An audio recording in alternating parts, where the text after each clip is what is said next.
Selanjutnya kita akan membahas copy resep. Nah, copy resep adalah salinan resep yang dibuat oleh apoteker atau apoteker pendamping.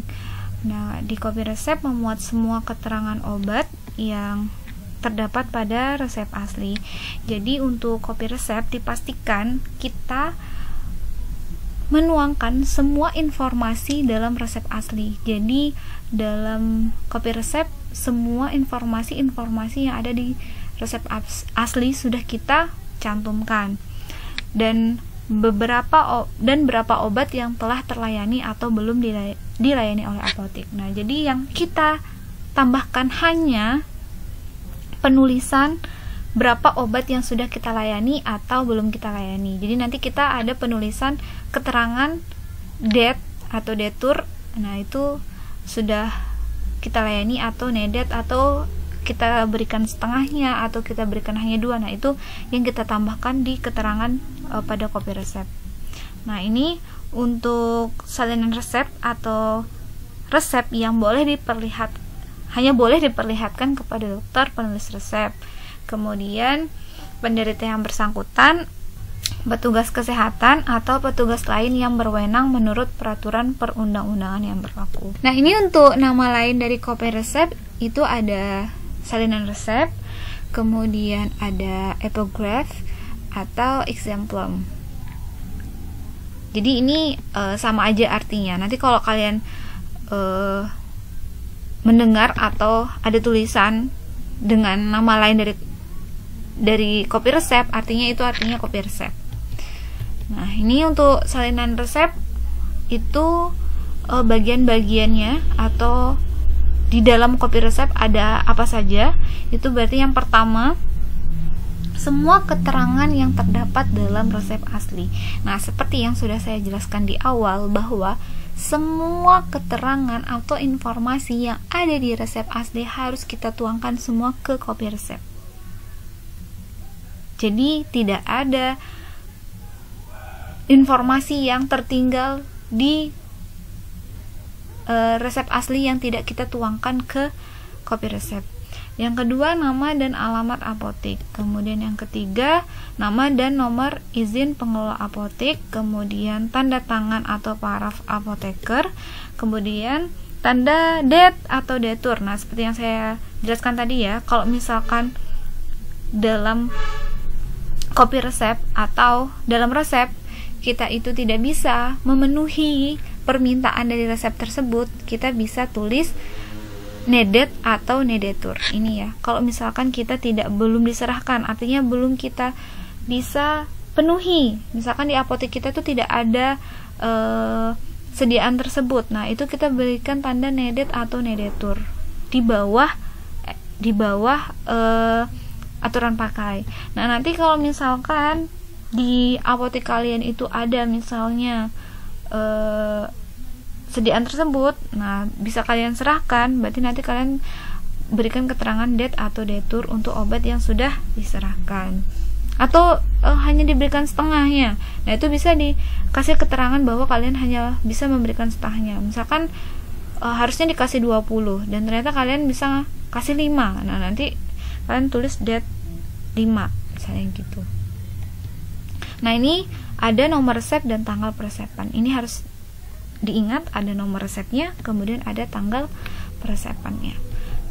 Ini untuk contoh copy resep.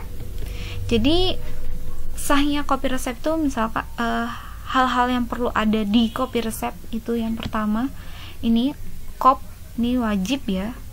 Ini karena ini adalah identitas dari copy resep tersebut. Itu ada nama apotek atau rumah sakit, ada alamatnya, ada nama apotekernya, ada nama apoteker penanggung jawab, kemudian ada nomor, di sini ada nomor SIA-nya. Nah, jadi di sini kopnya. Kemudian selanjutnya itu ada dokter penulis resep. Nah, siapa dokternya? Kan dokternya tertera di kop di resep, atau bisa di stempel dalam resep. Jadi itu harus ditulis nama dokternya. Jadi kan informasi di resep itu harus kita tuliskan semua di sini di copy resep. Kemudian ada nomor resep, di sini nomor resep. Misalkan di resep itu ada nomor 5, berarti resep nomor 5. Kemudian tanggal penulisan resep. Jadi dokter itu menuliskan resep tanggal berapa itu kita tulis di sini. Kemudian nama pasien, jadi identitas pasien, ada nama, umur dan alamat. Kemudian di sini ya. Nah, kemudian ada tanda R. Di sini ada resipe.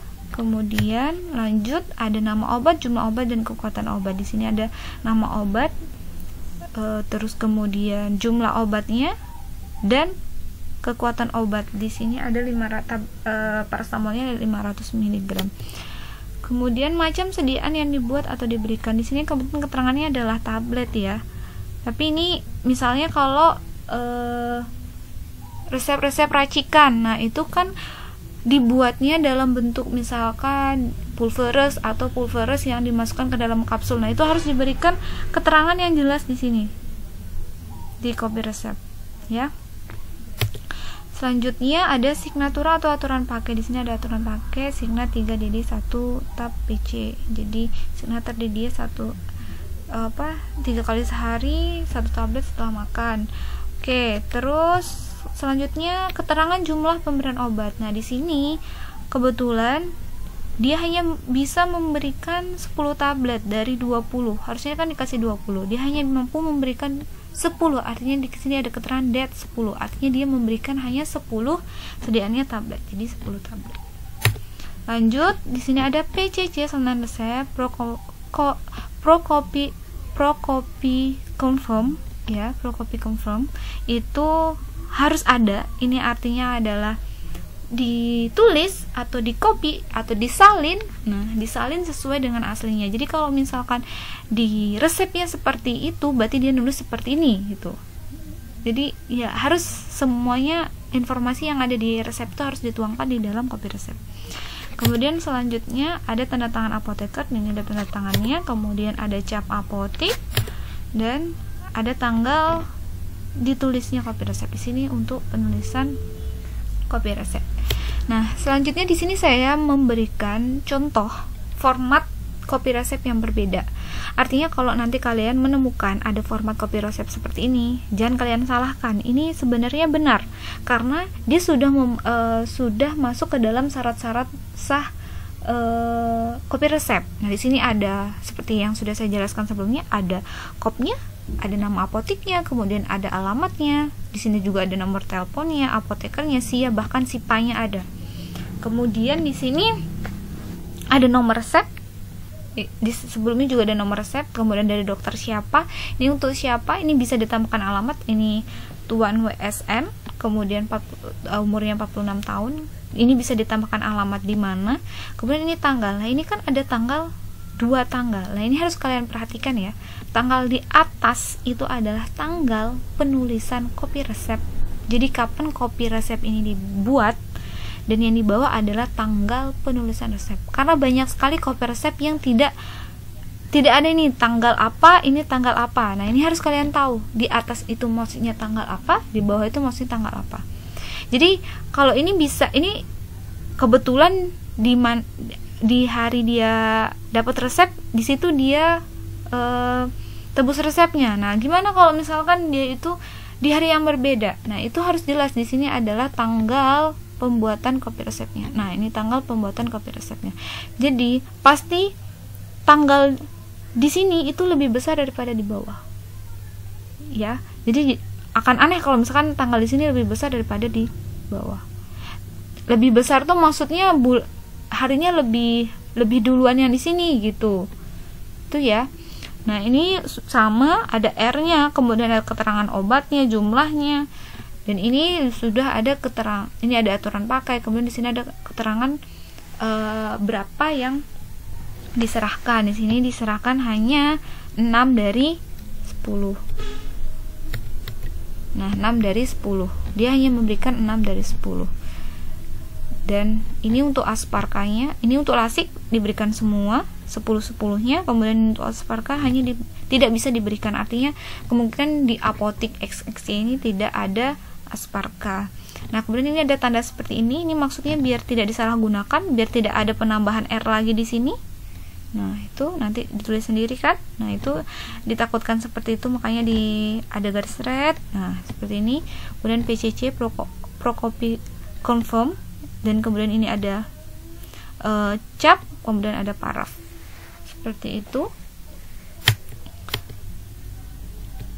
Ini untuk aturan pengulangan kopi resep. Nah, yang pertama, kopi resep yang mengandung obat bebas, nih, mengandung obat bebas atau obat bebas terbatas dapat diulang dengan ketentuan penderita memperoleh informasi yang jelas. Jadi nanti kalau misalkan ada resep, kemudian dilakukan kopi resep dan ternyata kok di kopi resep itu sudah tertera dead. Nah, artinya kan pasien sudah diserahkan semua. Nah, kemudian pasien ingin mengulang kopi resep tersebut. Aturannya kan harusnya kan tidak boleh karena sudah diambil semua. Tapi kalau misalkan di dalam resep tersebut mengandung obat bebas dan obat bebas terbatas, dan pasien ini sudah memperoleh informasi yang jelas, artinya dia bisa mengulang resep tersebut. Nah, seperti itu. Yang kedua, resep yang mendapatkan ITER. Jadi, nah, untuk resep-resep yang mendapatkan ITER, setelah mendapatkan kopi resep, otomatis dia bisa mengulang resep itu kembali menggunakan kopi resep. Misalkan kalau dia ITER 5 kali, berarti dia bisa 6 kali untuk pengambilan obat. Kemudian yang ketiga, kopi resep yang telah diberikan seluruh obatnya dapat berlaku lagi bila kopi resep tersebut telah diketahui dan disetujui kembali oleh dokter yang bersangkutan. Nah, ini misalnya kopi resep itu seperti kasus yang di atas ya. Jadi sudah diberikan semua, ada keterangan dead di dalam kopi resep tersebut. Artinya hak pasien, misalkan dia harus, misalkan paracetamol di dalam resep dia harus diberikan 20. Nah, kemudian di keterangan kopi resep ternyata dia sudah diberikan semuanya, sudah diberikan 20. Di sana tertulis dead. Nah, jika dia mau mengambil lagi atau mau nebus lagi, kan seharusnya tidak bisa karena dia kan haknya hanya mendapatkan 20. Tapi karena ada persetujuan dari dokter, misalkan dokternya iya boleh untuk 1 kali resep, jadi dia boleh ngambil 20 lagi kata dokternya, artinya bisa diambil lagi. Tapi hal tersebut sekarang ini sudah jarang. Jadi lebih banyak yang memang untuk obat-obat yang obat bebas dan obat bebas terbatas yang bisa mengambil lagi tanpa persetujuan dokter, tapi dia sudah mendapatkan informasi yang jelas dari apotekernya. Jadi misalkan untuk obat bebas dan obat bebas terbatas itu pasien harus diberikan informasi yang jelas untuk pengulangan. Jadi apotekernya bertanggung jawab untuk memberikan informasi. Kemudian selanjutnya yang keempat, untuk resep yang mengandung narkotika tidak boleh ada tanda ITER. Jadi nanti kalau misalkan kalian mendapatkan kopi resep, kemudian di sana ada tertulis obat narkotika dan di situ ada ITER-nya, berarti itu tidak boleh. Nah, kecuali kalau misalkan dia harusnya dapat 20, tapi dia baru ngambil 10, ya kan? Tidak ada ITER, cuma dia itu dapat 20, tidak ada ITER. Tapi dia di apotek yang satu dia hanya mendapatkan 10 obat, 10 tablet. Misalkan morfin, dia hanya dapat 10 tablet. Nah, kan dia masih punya hak untuk mendapatkan 10 tablet lagi. Nah, itu bisa kalian terima, maksudnya bisa kalian layani di apotek kalian untuk pemberian 10 tablet berikutnya. Nah, jadi kalau untuk ITER narkotika itu tidak boleh dilakukan ITER. Nah, ini untuk contoh resep seperti etiket yang sebelumnya. Ini contoh resep etiket yang sebelumnya. Dia ada simvastatin, amlodipin, kemudian ada neurosan B. Nah, ini dan dia ini pasiennya atas nama AM 52 tahun dan keterangan simvastatin hanya untuk diambil 10 hari, kemudian amlodipin diambil setengahnya dan Neurosan B diambil semua. Ini contoh kopi resepnya. Ya, kita perhatikan seperti yang saya contohkan sebelumnya, ini format yang kedua ya, ada tanggal, 2 tanggal. Nah, perhatikan, nah di sini yang kita lihat adalah tanggal penulisan resep ada di bawah. Jadi kalian harus pastikan di atas adalah tanggal penulisan di atas adalah tanggal penulisan kopi resep dan di bawah adalah tanggal penulisan resep. Kemudian di sini sudah tertuang informasi yang jelas. Di sini ada nomor resepnya, nomor resep 1, di sini nomor resep 1, kemudian dari dokter AD, jelas dari dokter AD saya sudah jelaskan bahwa nama dokter bisa kita lihat di kop atau di stempel. Itu ada dokter AD. Kemudian untuk pasien siapa di sini udah jelas, Tuan AM 52 tahun. Ini bisa kalian tambahkan dengan alamatnya.